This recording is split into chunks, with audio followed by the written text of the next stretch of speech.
Beginilah kondisi kebakaran yang melanda sejumlah gudang perlengkapan di Jalan Laut Arafuru, kawasan Durensawit, Jakarta Timur, Rabu malam. Kobaran api disertai asap tebal membumbung tinggi dan membakar seluruh material yang mudah terbakar.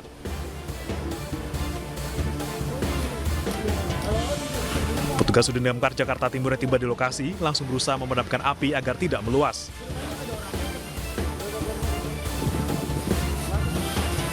Kebakaran yang tak jauh dari permukiman padat penduduk ini sempat membuat panik warga sekitar. Saksi mata mengatakan kebakaran berasal dari korsleting listrik yang mengenai material mudah terbakar di area gudang. Percikan api kemudian membesar hingga akhirnya membakar seluruh area gudang. Awalnya ada listrik atau gimana? Dari listrik, dari atas. Gitu? Di sampingnya pas banyak-banyak kayu. Saya juga nggak tahu, saya memadamin, ya api udah cepet gede, nggak bisa. Ini tempat apa sih, Bu? Pameran. Oh, gudang-gudang gitu ya? Iya. Mebel? Iya. Oh, berarti kayu semua dong itu isinya? Iya, kayu semua, jadi ya nggak bisa. 17 mobil pemadam kebakaran diturunkan untuk memadamkan kebakaran gudang ini. Dari Jakarta, Rio Manik, iNews melaporkan.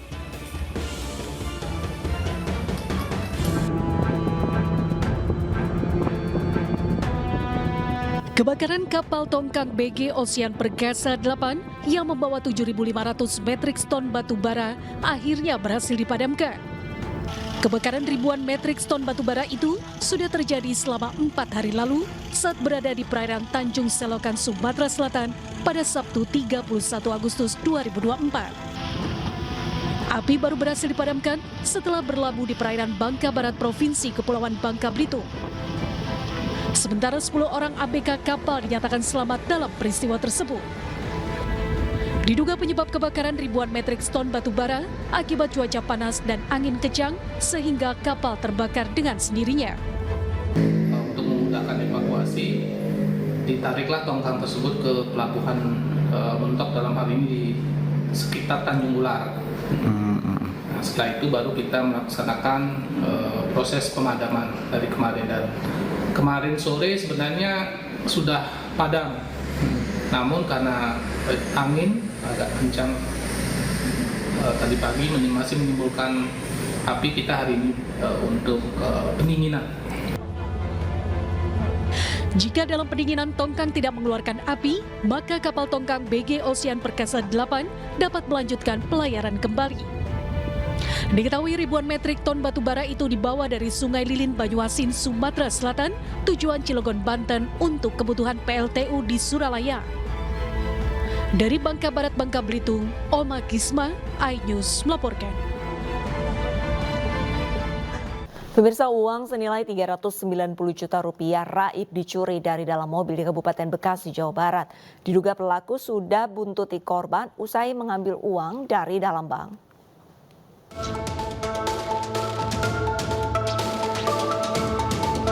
Dua pelaku pencuri uang modus pecah kaca mobil terekam CCTV saat mengintai mangsanya di Jalan Harapan Indah, Desa Pusaka Rakyat Tarumajaya, Kabupaten Bekasi, Jawa Barat. Pelaku tampak mengamati situasi sebelum beraksi. Pelaku kemudian memecahkan kaca mobil yang terparkir di halaman minimarket dan mengambil tas berisi uang sebanyak 390 juta rupiah. Korban baru menyadari kaca mobilnya pecah setelah keluar dari minimarket. Aksi para pelaku tergolong nekat karena dilakukan pada siang hari saat ramai aktivitas warga. Mobil Yankul yang masuk, Mas. Yankul itu mobil box, sehingga pandangan saya di mobil itu terhalangi. Dan saat itulah pelaku beraksi.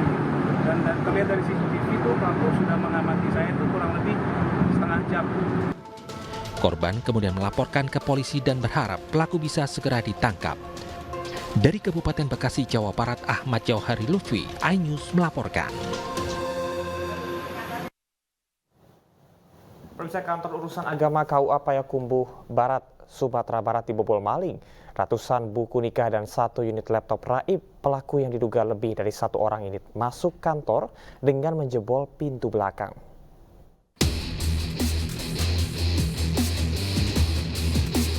Pegawai kantor KUA di Payakumbuh Barat, Kota Payakumbuh, Sumatera Barat, gempar ratusan buku nikah yang tersimpan di berangkas ruang kepala KUA raib digondol pencuri. Aksi pencurian ini diduga terjadi pada dini hari. Dan keesokan harinya, pintu ruang kantor KUA ditemukan sudah dijebol. Pelaku pencurian diduga masuk dari pintu belakang, diduga dengan merusak pintu dengan menggunakan linggis. Pelaku mengambil ratusan buku nikah dan laptop. Lalu nampaklah pintu udah terbuka dengan jalan dibobol. Kemudian dia lihat lagi kantor ruangan kepala juga sudah dibobol. Yang buku nikah 172 pasang. Kemudian duplikat buku nikah 45 dan 1 buah laptop.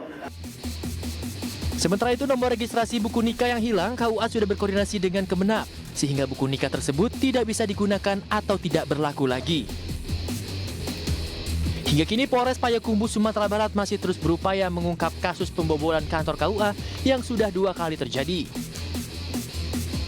Dari Payakumbuh, Sumatera Barat, Agung Sulistyo, iNews melaporkan. Pemirsa, Densus 88 Anti Teror Polri menangkap 1 orang terduga teroris jaringan internasional di Kecamatan Telaga Gorontalo. Menurut pihak Desa Monggolato, terduga teroris dikenal tertutup.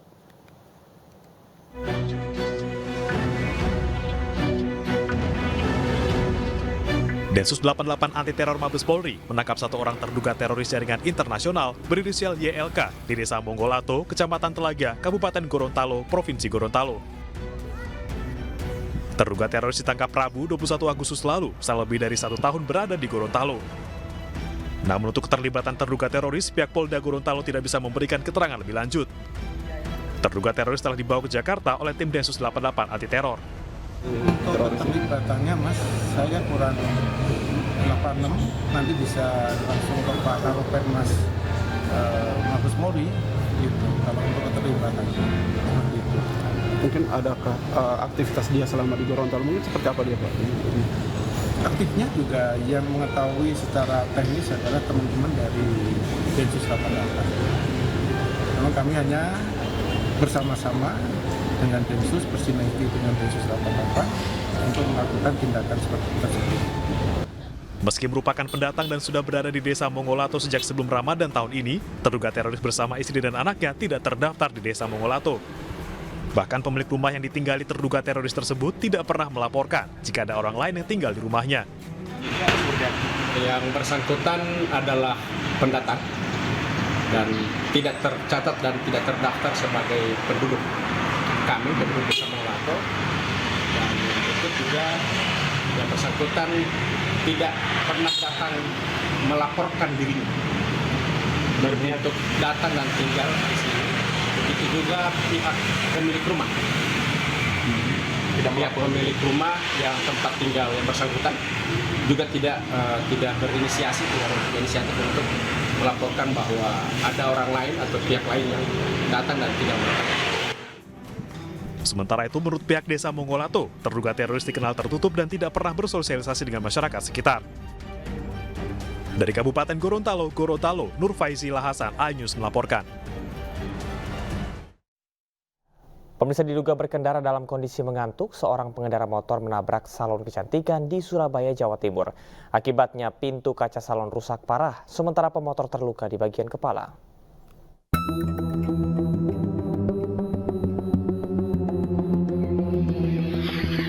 Dalam rekaman CCTV, seorang pengendara motor menabrak sebuah salon kecantikan di Jalan Kutisari, Surabaya. Pengendara melaju kencang lalu menabrak pintu kaca dan etalase salon hingga rusak parah. Pemilik salon selamat, sementara pengendara motor menderita luka di bagian kepala. Belum diketahui penyebab kecelakaan, namun pengendara motor bernama Suntoro mengaku bertanggung jawab dan akan mengganti semua kerugian akibat kecelakaan tersebut. Terus yang rusak ya pintu itu hancur, etalase di dalam, kondisinya ininya berdarah, berpeluruan darah lah. Cuman orang banyak bilang katanya nge-fly atau gimana, atau ngantuk lah, kurang paham saya. Usai kejadian, salon ditutup sementara hingga perbaikan selesai. Peristiwa tersebut juga telah diselesaikan secara kekeluargaan. Dari Surabaya, Jawa Timur, Rahmat Ilyasan, iNews melaporkan. Kecelakaan beruntun melibatkan truk tangki dan sejumlah kendaraan terjadi di Pelumpang Koja, Jakarta Utara, Rabu sore. Kecelakaan menyebabkan 5 orang tewas dan 7 orang lainnya terluka.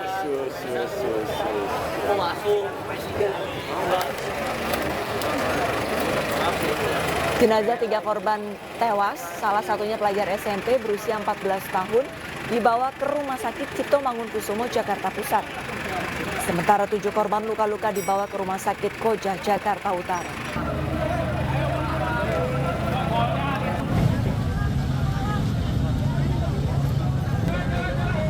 Polisi telah menggelar olah TKP dan menyelidiki penyebab kecelakaan. Selama proses olah TKP, Jalan Pelumpang Semper sempat ditutup sementara. Selain pemeriksaan saksi, polisi juga mencari rekaman CCTV guna mengetahui kronologis kecelakaan.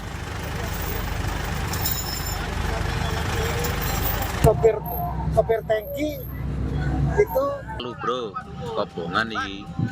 Pesawat hitam mengepul dari wahana rumah hantu di area belakang Jatim Park 3, Kota Batu, Jawa Timur.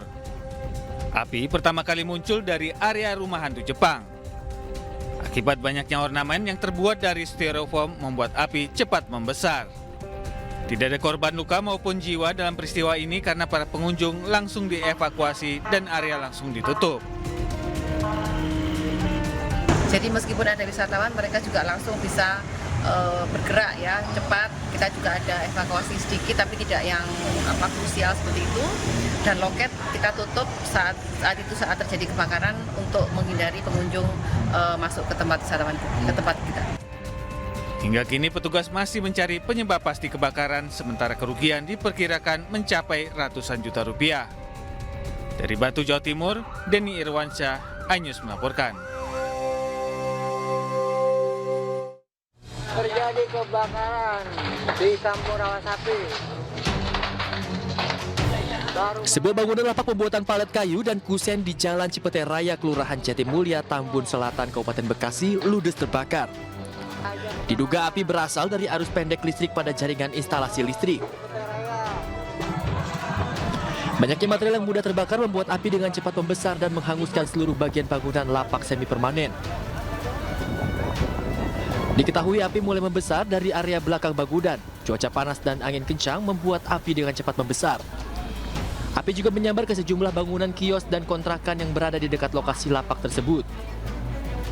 Yang terbakar ini semacam tumpukan-tumpukan limbah palet ya, palet yang udah terbakar. Kemudian juga saya dapat informasi sedikit bocoran dari yang punya ini usaha. Informasinya api tersebut cenderung membesar, ketahuannya sudah besar. Hingga saat ini petugas kepolisian Polsek Tambun Selatan masih menyelidiki penyebab terjadinya kebakaran tersebut. Tidak ada korban jiwa dalam insiden kebakaran ini, namun kerugian diperkirakan mencapai ratusan juta rupiah. Dari Kabupaten Bekasi, Jawa Barat, Didit Junaidi, iNews melaporkan.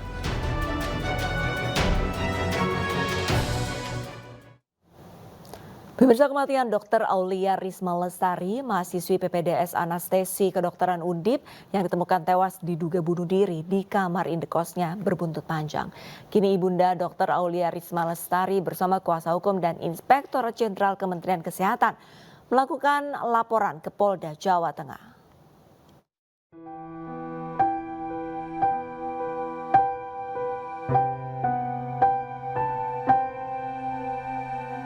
Nusmatun Balina, Ibunda Dr. Aulia Risma Lestari, mahasiswa PPDS Anestesi Kedokteran Undip yang didampingi kuasa hukum dan tim Inspektorat Jenderal Kemenkes melakukan pelaporan ke Polda Jawa Tengah. Pelaporan ini buntut dari kasus kematian Dr. Aulia diduga bunuh diri lantaran mengalami perundungan dari para seniornya. Selain perundungan, korban juga diduga dipalak hingga pelecehan seksual yang berujung pada kematian korban. Fakta-fakta penyebab kematian Dr. Aulia yang disampaikan merupakan hasil investigasi internal dari pihak Kemenkes. Kabid Humas Polda Jawa Tengah Kombes Pol Artanto membenarkan Ibunda mendiang Dr. Aulia Risma Lestari melakukan pelaporan ke Polda Jawa Tengah. Ibunda Dr. Aulia mengadukan permasalahan almarhumah semasa menempuh pendidikan spesialis di Undip. Siang hari ini, Ibunda almarhumah Dr. Risma bersama pengacara dan dari tim Inspektorat Jenderal Kemenkes RI melapor ke SPKT Polda Jawa Tengah. Beliau mengadukan permasalahan anaknya atau almarhumah kepada pihak kepolisian. Saya belum bisa diskusi di dalam karena ini masih berproses laporan ke SPKT karena mereka sedang melaksanakan tugasnya. Dari tim investigasi Kemenkes RI hanya memberikan data. Jadi untuk tugas melakukan penyelidikan itu tugasnya Polri, misalnya kelapor dan sebagainya untuk dibuktikan secara hukum ya, itu tugasnya Polri. Mereka hanya memberikan data kepada pihak kepolisian. Sebelumnya Kemenkes telah menyerahkan hasil investigasi ke tim penyidik di Treskrimum Polda Jawa Tengah atas kasus kematian Dr. Aulia Risma Lestari. Informasi yang beredar, hasil investigasi Kemenkes ini salah satunya yakni penyebab kematian Dr. Aulia diduga disebabkan karena perundungan oleh seniornya. Dari Semarang, Jawa Tengah, Kristadi, iNews melaporkan.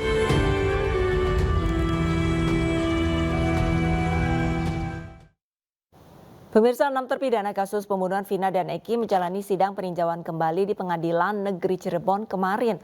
Perjalanan sidang diwarnai tangis haru keluarga para terpidana.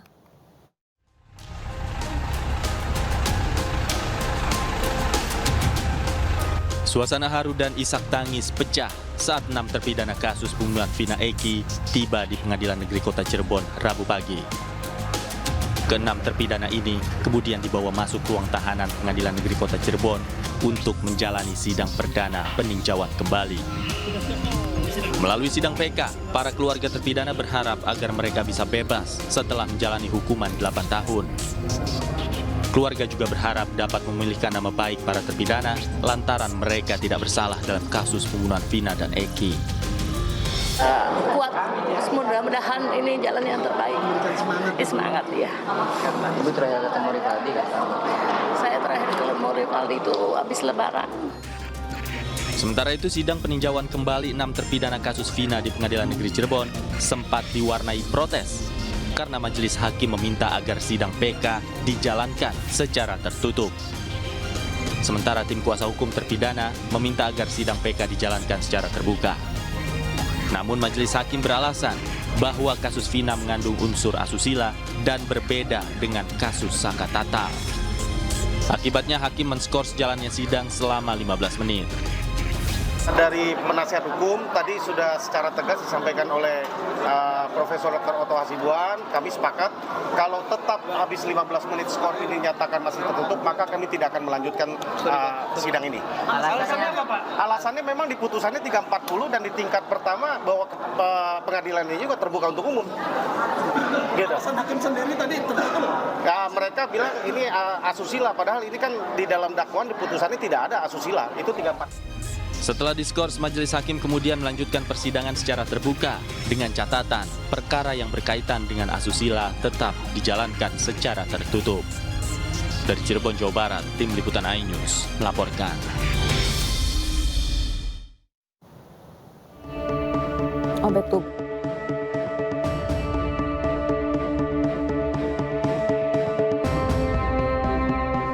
Kasus pembunuhan Vina dan Eki masih bergulir. Satu persatu puzzle teka-teki kasus ini terungkap ke publik. Meski pelaku sebenarnya atas kasus ini masih misteri, namun perlahan tapi pasti kebenaran mulai terungkap. Hal ini diawali oleh ditetapkannya Peggy Setiawan sebagai tersangka kasus ini. Tak tinggal diam, Peggy Setiawan melawan dengan menggugat pra-peradilan Polda Jawa Barat dan Polres Cirebon. Hasilnya, Peggy Setiawan menang pra-peradilan. Pengadilan Negeri Cirebon memutuskan penetapan Peggy sebagai tersangka salah alamat, sekaligus meminta nama baik Peggy Setiawan dipulihkan. Selain Peggy Setiawan, mantan terpidana kasus Vina, Saka Tatal, juga menuntut nama baiknya dipulihkan. Ia menyampaikan bukti baru dalam gugatannya di sidang peninjauan kembali.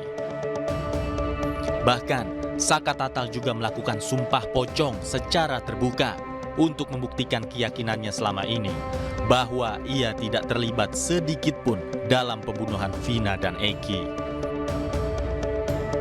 Dalam ritual tersebut, Saka Tatal juga menantang Ibtu Rudiana untuk melakukan sumpah yang sama. Namun, Ibtu Rudiana tidak hadir dalam ritual sumpah pocong tersebut.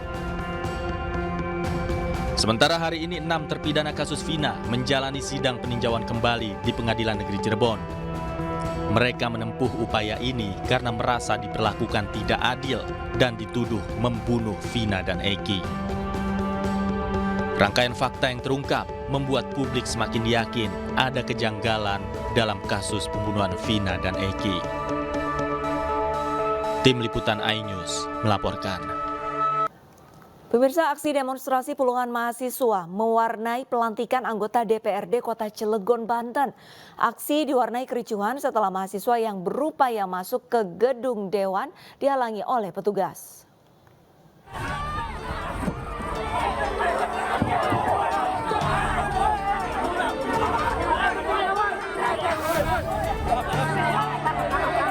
Demonstrasi dilakukan sekelompok mahasiswa di depan kantor DPRD Cilegon, Banten.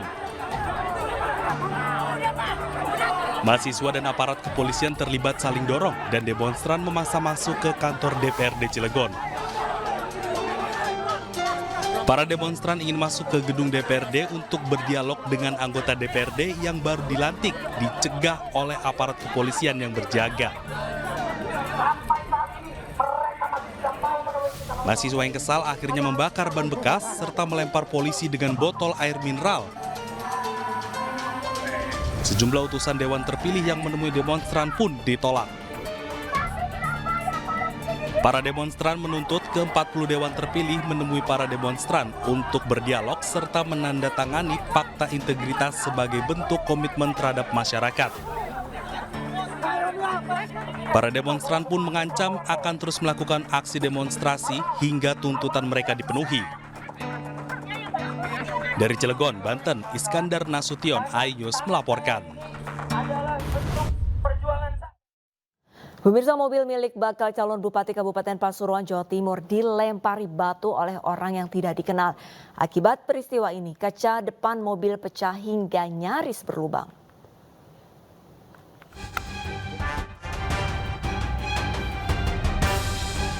Mobil berjenis SUV milik bakal calon Bupati Pasuruan, Jawa Timur, Kiai Haji Mujib Imron atau Gus Mujib, mendapat teror pelemparan batu oleh orang tidak dikenal Rabu siang.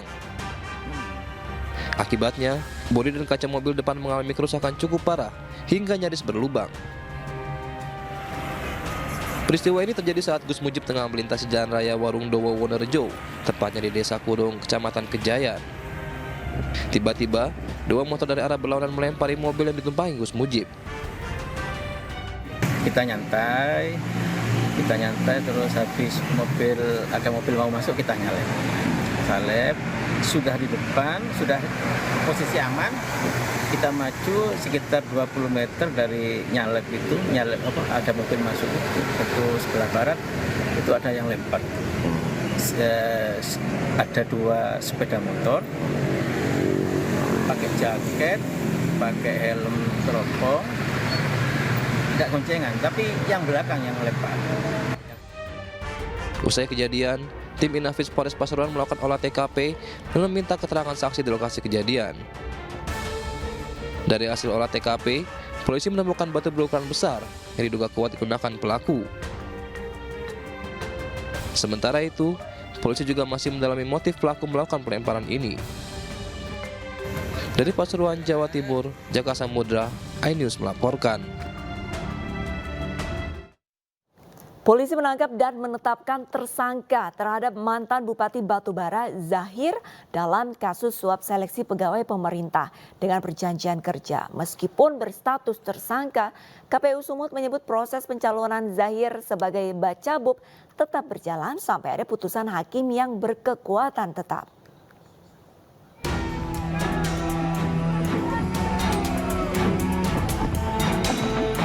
Kedatangan pasangan bakal calon kepala daerah atau Bacakada Kabupaten Batubara periode 2024 hingga 2029, Zahir dan Aslam Rayuda, pada 28 Agustus 2024 lalu disambut antusias oleh pendukungnya. Ironisnya, Zahir yang mendaftarkan diri sebagai bakal calon Bupati Batubara nyatanya menyandang status tersangka. Zahir terjerat kasus suap kecurangan seleksi pegawai pemerintah dengan perjanjian kerja atau PPPK 2023. Penahanan Zahir sebelumnya sempat ditangguhkan, namun ia kembali ditangkap penyidik Polda Sumatera Utara pada Selasa pagi guna kepentingan penyidikan lebih lanjut. Meski telah ditetapkan sebagai tersangka, KPU Sumatera Utara menyebut proses pencalonan Zahir sebagai bacabub tetap berjalan. Ada Bapak Son atas nama Pak Zahir ya yang telah mendaftar ya di KPU Batubara sesuai dengan ketentuannya bahwa statusnya sebagai tersangka secara hukum, tapi dari segi peraturan di KPU prosesnya tetap berjalan, tidak dibatalkan dan tidak dihentikan karena statusnya masih tersangka. Karena tersangka kan tentu pengertiannya masih dalam proses hukum, kecuali memang statusnya itu terpidana. Sebelumnya, meski telah menyandang status tersangka, Zahir tetap mendaftarkan diri sebagai bakal calon Bupati Batubara ke KPU berpasangan dengan Aslam Rayuda. Pasangan ini diusung PDIP, Hanura, dan Partai Umat. Dari Kabupaten Batubara, Sumatera Utara, Tim Liputan iNews melaporkan.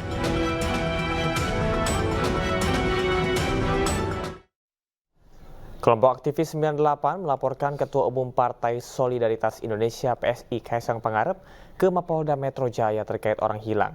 Laporan dibuat untuk membantu KPK mencari keberadaan Kaisang Pangarep guna mengklarifikasi dugaan gratifikasi penggunaan jet pribadi ke luar negeri.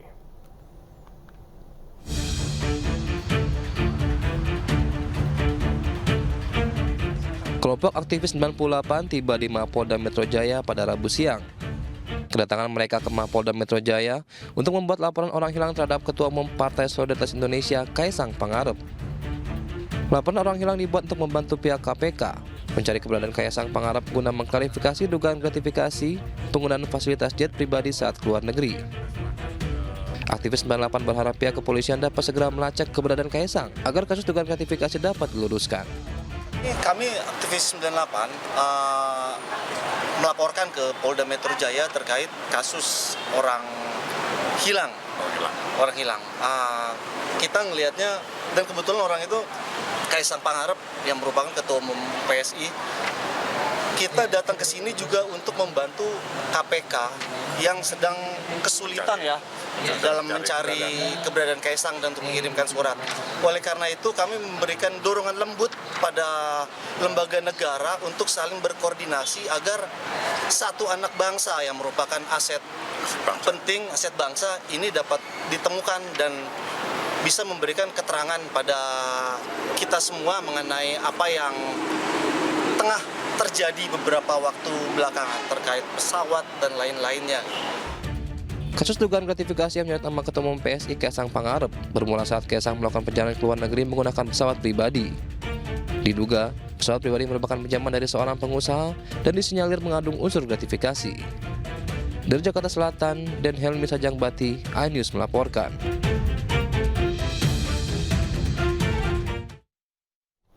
Pemirsa, setelah dikabarkan menghilang, Kaisang Pangarep akhirnya terlihat di hadapan publik. Kaisang mendatangi kantor DPP PSI untuk menghadiri rapat partai.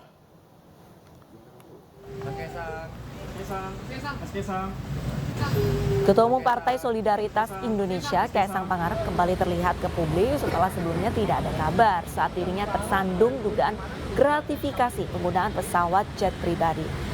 Kaisang terlihat mendatangi kantor DPP PSI yang terletak di daerah Jakarta Pusat pada Rabu sore. Diketahui Kaisang mendatangi kantor DPP PSI untuk menghadiri rapat internal partai. Namun dirinya tidak menggubris wartawan yang menyapa dan meminta keterangan terkait dugaan gratifikasi yang menyeret namanya.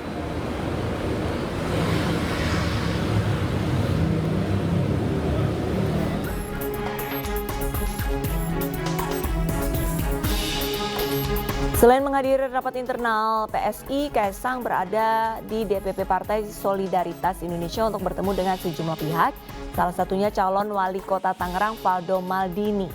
Pertemuan internal ini diketahui untuk membahas rencana kampanye pilkada. Sementara KPK menyatakan bahwa saat ini penanganan laporan tersebut masih difokuskan dalam proses gratifikasi terhadap Kaisang.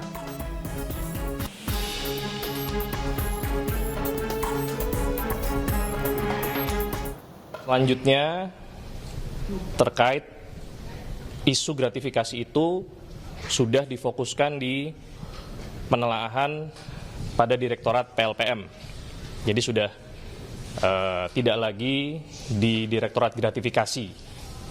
Isunya masih sama, rekan-rekan, bahwa pelaporan itu adalah terkait gratifikasi. Nah, kenapa difokuskan ke sana? Karena jangkauannya bisa lebih jauh lagi dilakukan oleh PLPM terkait.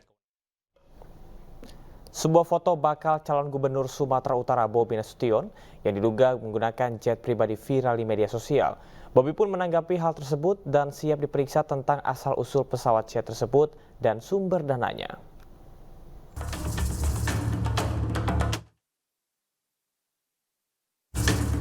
Setelah sebelumnya foto anak Presiden Jokowi, Kaisang Pangarep yang menggunakan pesawat jet pribadi, kali ini beredar kembali sebuah foto menantu Joko Widodo, Bobi Nasution dan keluarganya turun dari pesawat jet pribadi.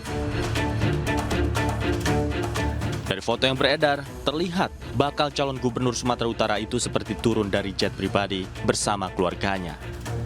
Rombongan juga dikawal oleh beberapa orang yang diduga ajudan Bobi Nasution. Bobi Nasution membenarkan foto yang viral itu adalah dirinya, namun ia mengklaim bahwa jet yang ditumpanginya merupakan pesawat jet sewa. Ia juga mempersilahkan pihak terkait untuk memeriksa hal itu karena yakin sumber dananya bisa dipertanggungjawabkan. Ya coba lihat tanggalnya berapa, punya siapa pesawatnya, pakai dana siapa, walaupun itu kita punya sendiri, walaupun itu sewa, uangnya dari mana silahkan dicek. Saya selalu sampaikan hal seperti itu silahkan dicek, silahkan di cross-check, diperiksa apakah ada pakai uang dari APBD, apakah ada uang korupsi. Yang pasti saya sampaikan tidak, saya bisa pastikan, saya bisa declare bukan dari situ. Bobi Nasution mengklaim sumber dana yang digunakan bukan berasal dari APBD atau hasil korupsi. Dari Medan, Sumatera Utara, Said Ilham, iNews melaporkan.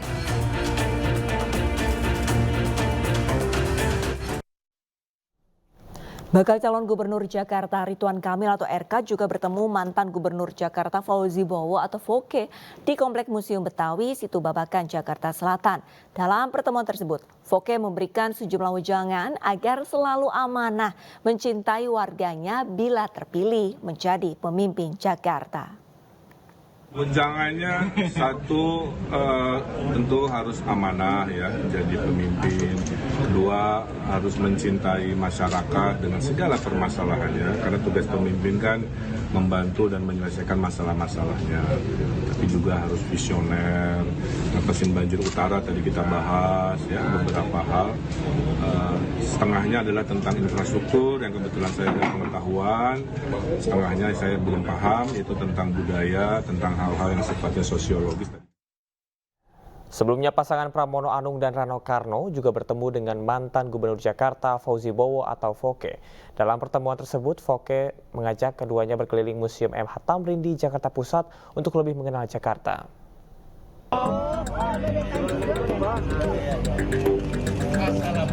Kedatangan Pramono Anung dan Rano Karno mendapat sambutan hangat dari Gubernur Jakarta 2007-2012 Fauzi Bowo atau Foke.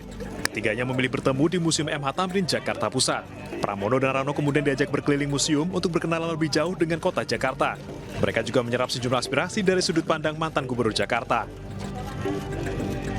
Jadi persoalan yang paling rumit di Jakarta selain transport, udara, dan juga air dan banjir.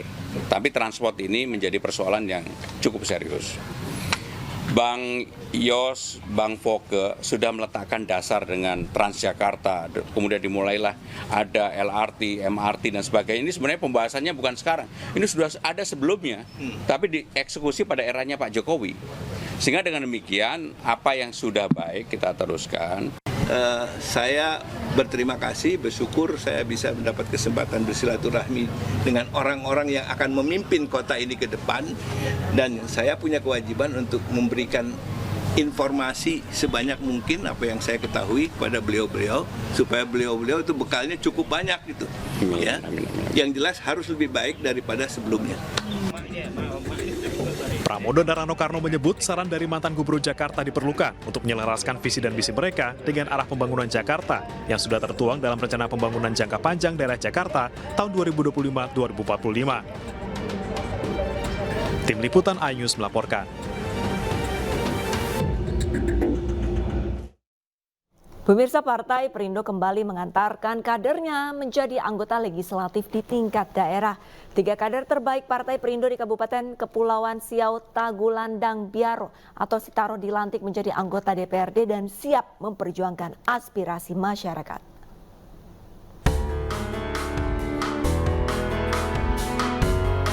Puluh anggota DPRD Kabupaten Sitaro resmi dilantik dalam rapat paripurna pengucapan sumpah jabatan untuk periode 2024-2029. 3 diantaranya merupakan kader terbaik Partai Perindo, yakni Joce Luntungan, Neti Andrian, dan Yolanda Halim. Usai dilantik, 3 kader Partai Perindo ini akan langsung tancap gas merealisasikan aspirasi masyarakat melalui berbagai program pro rakyat. Tentunya aspirasi-aspirasi yang diberikan rakyat kepada kami itu yang akan kami perjuangkan nanti dalam anggaran-anggaran yang akan datang yang ada di APBD Kabupaten Kepulauan Siau Tagulandang Biaro. Mengucapkan syukur kepada Tuhan hari ini kami boleh dilantik menjadi anggota Dewan dan mendapat 1 fraksi. Terima kasih kepada Ibu Ketua Umum. Para kader partai pimpinan Ketua Umum DPP Partai Perindo Angela Tanusudibyo yang berhasil duduk di kursi Dewan berkomitmen akan fokus mewujudkan visi misi mensejahterakan masyarakat Indonesia. Dari Kabupaten Sitaro, Sulawesi Utara, Jeffrey Langi, iNews melaporkan. Ribuan warga hadir memadati acara deklarasi yang digelar bakal calon bupati dan wakil bupati Haji Lusianti dan Syaparudin yang berlangsung di Stabel Berkuda di Jalan Kolonel Wahid Udin, Kelurahan Kayu Ara, Kecamatan Sekayu, Kabupaten Musi, Banyuasin, Sumatera Selatan.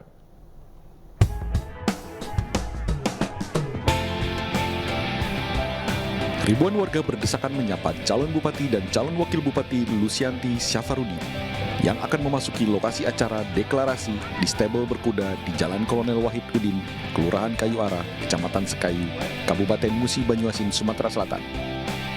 Dalam kesempatan itu dihadiri pula partai pendukung yakni Partai PKN, Partai Golkar, Partai Gerindra, PDIP, PAN, PKS, Partai Hanura, Partai Perindo, P3, Partai Garuda, Partai Gelora, dan Partai Umat. Pembacaan deklarasi dipimpin oleh Beni Herdedi dan diikuti oleh semua perwakilan partai koalisi dengan komitmen deklarasi siap memenangkan pasangan Lusianti Syafarudin serta memaksimalkan seluruh potensi dan sumber daya yang dimiliki baik di tingkat kabupaten, kecamatan, desa hingga lapisan masyarakat. Calon Bupati Lusianti menyatakan siap memajukan Kabupaten Musi Banyuasin dengan program pro rakyat. Semangat gotong royong, kebersamaan, dan tanpa syarat dengan menjunjung tinggi prinsip-prinsip demokrasi yang jujur dan adil serta bermartabat. Kesejahteraan rakyat, peningkatan kualitas pendidikan, kesehatan, serta pembangunan yang merata, dan keadilan di seluruh wilayah Musi Banyuasin. Tunjangan kematian, 1 miliar 1 desa, merupakan program dan visi misi pasangan bakal calon bupati dan wakil bupati Lusianti Syafarudin.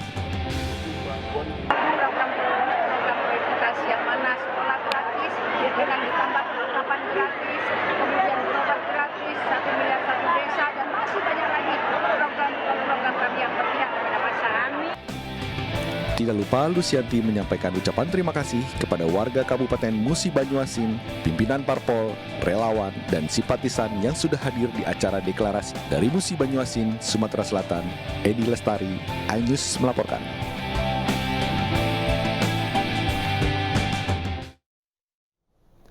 Kementerian Energi dan Sumber Daya Mineral (SDM) bekerja sama dengan Program Pembangunan Perserikatan Bangsa-Bangsa atau UNDP meresmikan pembangkit listrik tenaga surya di Desa Matawi 5, Sumba Barat Daya, NTT. Program ini dilakukan untuk memperluas penggunaan energi bersih di desa-desa terpencil di Indonesia.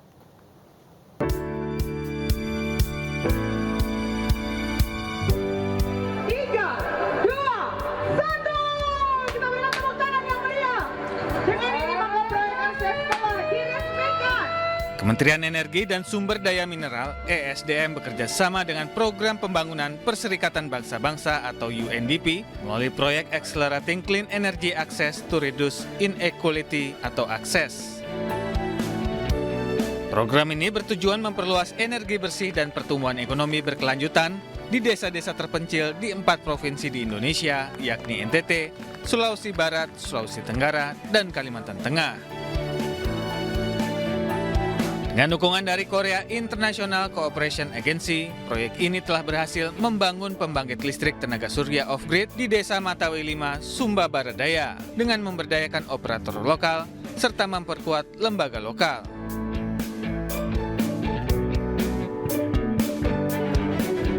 Potensi untuk energi baru terbarukan ini kan luar biasa ya, dan saat ini masih dimanfaatkan kecil memang, dan ini menjadi tantangan kita untuk berkolaborasi lah, bergandengan tangan dari semua pihak untuk mewujudkan akses energi bersih ini di Indonesia. Khusus untuk Sumba potensi suryanya luar biasa, dan tadi acara ini saja bisa menggunakan siang dan langsung pulih lagi.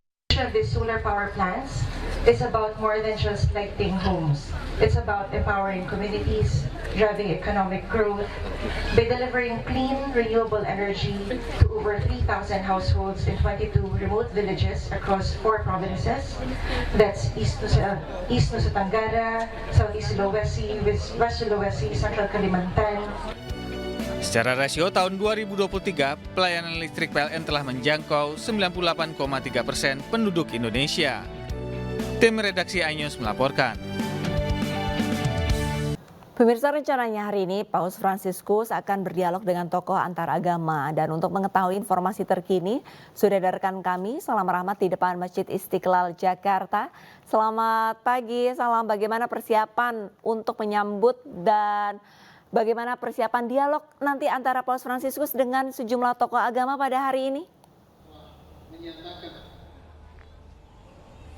Ya, Camar Arlisa, hingga saat ini berbagai persiapan ini masih terus dilakukan sebelum nantinya pada pukul 9 pagi hari nanti pemimpin tertinggi umat Katolik sedunia, Paus Fransiskus ini akan tiba di Masjid Istiqlal Jakarta, di mana nantinya dalam satu agenda atau kunjungannya di Masjid Istiqlal ini Paus Fransiskus juga akan menyusuri terowongan silaturahmi yang memang ini menghubungkan antara Masjid Istiqlal dan juga Gereja Katedral, di mana nantinya juga pertemuan ini akan melibatkan para pemuka agama dan juga akan dilangsungkan juga ini doa bersama antar umat beragama terkait dengan kedamaian umat manusia di muka bumi ini. Dan memang dari informasi yang kami dapatkan bahwa nantinya Paus Fransiskus ini juga akan menandatangani dari sebuah kesepakatan atau juga deklarasi dengan imam besar Masjid Istiqlal yang terkait dengan kemanusiaan dan juga lingkungan hidup. Tentunya pertemuan ini bakal menjadi momen penting dan juga momen bersejarah penting, kunjungan yang juga turutnya ini menjadi syarat akan makna terlebih bagi kepentingan bangsa Indonesia ini sendiri. Dan nantinya setelah dari kunjungannya di Masjid Istiqlal ini nantinya Paus Fransiskus juga akan melanjutkan kunjungannya ke KWI atau Kantor Wali Gereja Indonesia untuk bertemu dengan penerima manfaat organisasi amal. Dan setelah dari KWI ini nantinya juga akan ditutup rangkaian acaranya di GBK atau di Gelora Bung Karno Jakarta untuk melakukan misa akbar yang nantinya ini memang akan dihadiri sebanyak 87.000 umat Katolik yang akan berlangsung pada pukul 5 sore hari nanti di Gelora Bung Karno Jakarta. Camar, Arlista. Baik, terima kasih banyak informasinya. Salam rahmat langsung dari depan Masjid Istiqlal dan selamat kembali bertugas. Pemirsa, kita ke informasi lain di mana seorang bayi berusia 4 bulan mendapatkan hadiah spesial saat pemimpin tertinggi Gereja Katolik sedunia yaitu Paus Fransiskus berkunjung ke Indonesia. Pasalnya bayi ini diberkati secara langsung oleh Paus Fransiskus.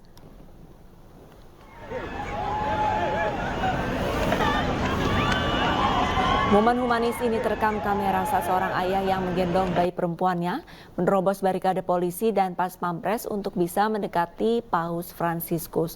Paus yang melihat keduanya kemudian memberikan tanda salib pada dahi bayi bernama Teresia Wiliana Abong Malun sebagai berkat langsung oleh pemimpin tertinggi umat Katolik. Peristiwa ini terjadi di depan gedung Kedutaan Besar Vatikan Jakarta saat Paus Fransiskus dalam perjalanan menuju ke Istana Negara.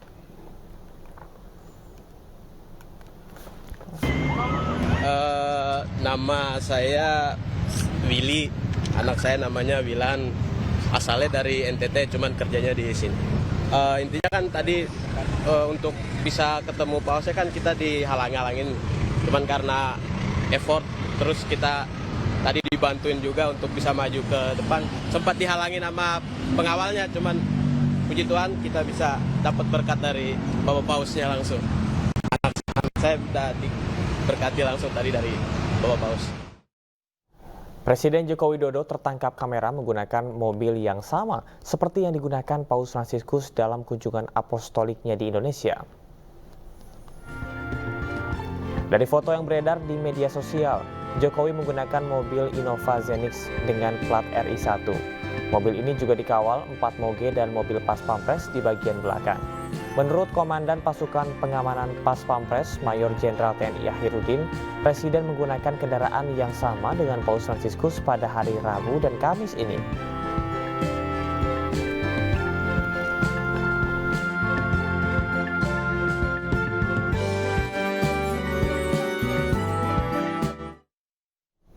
Puluhan umat Katolik dari Gereja Paroki Santa Maria di Kota Jombang, Jawa Timur mulai berangkat ke Jakarta. Mereka akan mengikuti Misa Akbar bersama Paus Fransiskus di Stadion Utama Gelora Bung Karno hari ini.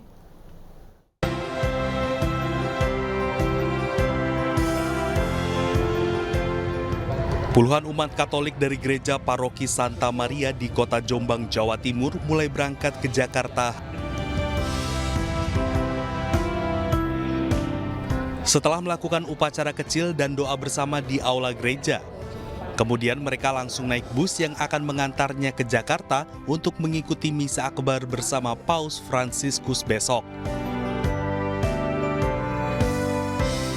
Total ada sekitar 60 orang umat Katolik yang berangkat dari Jombang. Nantinya mereka akan bergabung dengan 2.000 lebih umat Katolik dari seluruh Jawa Timur dalam Keuskupan Surabaya.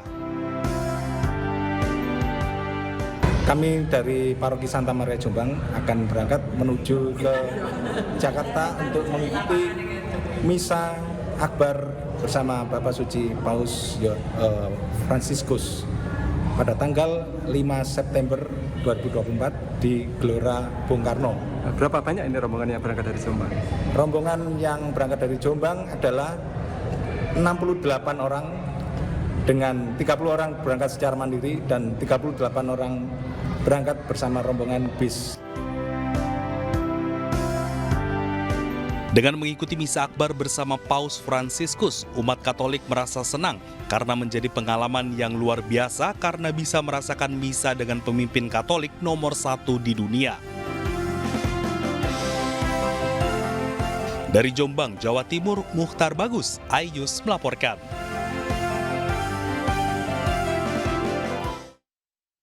Kapolri bersama Panglima TNI meninjau Stadion GBK Jakarta yang akan digunakan untuk Misa Akbar Paus Fransiskus Kamis esok. Ribuan personil gabungan dikerahkan dalam pengamanan misa tersebut.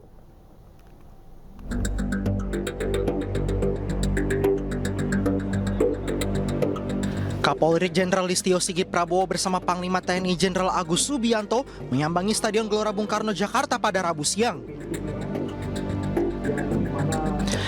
Kapolri dan Panglima TNI meninjau Stadion GBK Jakarta yang akan digunakan untuk Misa Akbar Paus Fransiskus pada hari Kamis. Mereka bersama-sama meninjau Stadion Utama GBK hingga jalur yang nantinya dilalui Paus Fransiskus menjelang kegiatan Misa Akbar. Kami dengan Pak Panglima ingin memastikan bahwa seluruh rangkaian kesiapan pengamanan, khususnya terkait dengan kegiatan puncak yang akan dilaksanakan besok sore, ini betul-betul bisa terselenggara dengan baik karena berdasarkan informasi dari panitia sampai saat ini kurang lebih hampir 87.000 yang akan hadir di luar masa cair ya, yang tentunya semuanya harus bisa terlayani dengan baik. Oleh karena itu kita ingin memastikan dari sisi pengamanan, dari sisi bagaimana pelayanan terhadap kegiatan, terhadap jemaah, bagaimana proses penjemputannya, dan juga tentunya pengaturan parkir dan rekayasa lalu lintas yang harus dilaksanakan. Selain kesiapan personil pengamanan, juga pendukung lainnya sudah disiapkan seperti pemadam kebakaran, kemudian juga genset PLN, kemudian mobil derek, tempat parkir juga tadi sudah dipaparkan oleh Polri untuk rekayasa jalan juga sudah dijelaskan sehingga pada saat pelaksanaan nanti tidak terjadi kemacetan yang fatal. Diketahui ribuan personil gabungan dikerahkan dalam pengamanan Misa Akbar bersama Paus Fransiskus yang digelar pada Kamis 5 September 2024. Dari Jakarta, tim liputan iNews melaporkan. Ajang kreativitas di bidang seni musik dan tari untuk pelajar ini kembali digelar di Jakarta. Ajang ini digelar di sejumlah kota dengan hadiah total miliaran rupiah.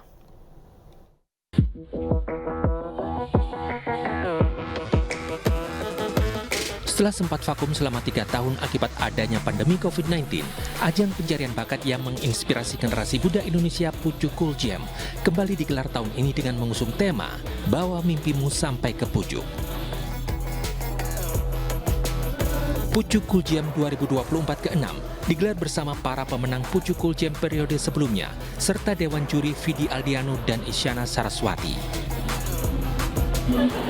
Anak sekarang tuh kreatif parah banget ya. Nah dari sini kita pengen bantu mewujudin mimpi mereka. Makanya temanya adalah bawa mimpimu sampai ke pucuk.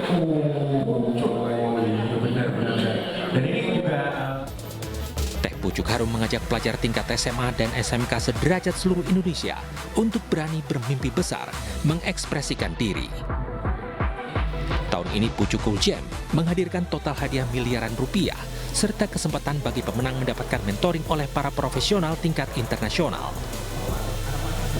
Ikut berpartisipasi dalam memunculkan bibit-bibit dari generasi muda ini yang sebenarnya aku percaya banget talents are getting younger gitu. Jadi kayak udah nggak ada lagi yang istilahnya orang-orang yang sukses itu umurnya udah harus kayak umur dewasa tuh enggak ya. Kayak sekarang tuh orang-orang yang even belasan itu udah level skillsnya tuh udah bisa tinggi gitu. Jadi tapi yang mereka kurang tuh kadang-kadang itu platform dan mentorship gitu dan pengalaman berkompetisi.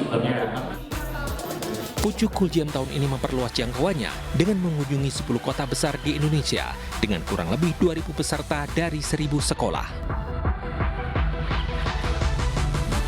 Dari Jakarta, Stephen Patinama, Jami Yasin, iNews melaporkan. Ya pemirsa, Kota Surabaya, Jawa Timur kini punya surga baru bagi para pecinta mainan. Pameran mainan anak terbesar di Indonesia resmi dibuka, siap menghibur serta menginspirasi anak-anak dan pecinta mainan.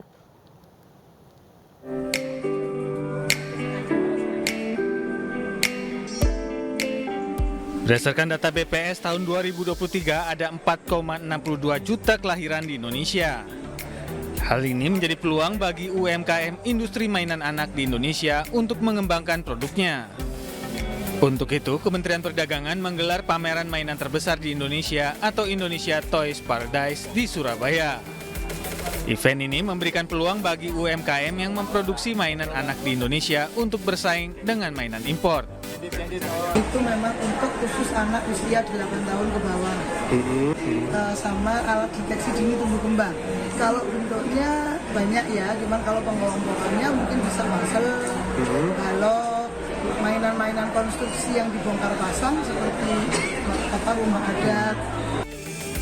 Sementara itu, Wakil Menteri Perdagangan Jerry Sambuaga mengatakan, Indonesia Toys Paradise ini merupakan ajang untuk promosi produk UMKM agar bisa berkembang dan meningkatkan kapasitas produksinya. Ini bisa menjadi salah satu momen dan juga salah satu contoh bagaimana pemerintah dan negara juga bisa memfasilitasi dan juga bisa mendorong pelaku usaha seperti pelaku di Jawa Timur dan juga di lainnya untuk bisa semakin mengembangkan UMKM. Indonesia Toys Paradise ini diharapkan menjadi pusat pertumbuhan dan pembelajaran bagi seluruh ekosistem industri mainan di Indonesia. Dari Surabaya, Jawa Timur, Nur Syafei, iNews melaporkan.